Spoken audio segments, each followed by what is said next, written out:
Welcome to today's health journey. We're talking about the green breakfast drink, a delicious and nutritious way to start your day. This classic recipe combines spinach, blueberries, extra virgin olive oil, and NAC, along with your personal supplements of choice.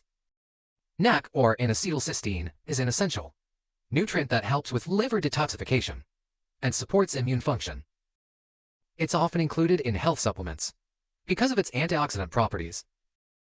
Blueberries are packed with antioxidants which help protect your cells from damage and reduce inflammation. They're also known for their heart-healthy benefits and potential brain-boosting effects.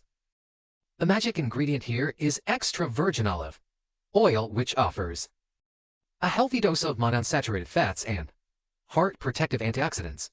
It's the perfect addition to this breakfast drink, providing a boost of healthy fats without making it too heavy or greasy.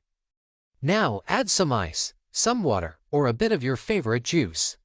I sometimes use coffee with a drop of fresh milk. Now here is to your good health. So go ahead and give this green breakfast drink a try. It's a delicious way to nourish your body and kickstart your day on the right foot. Cheers to a healthier you.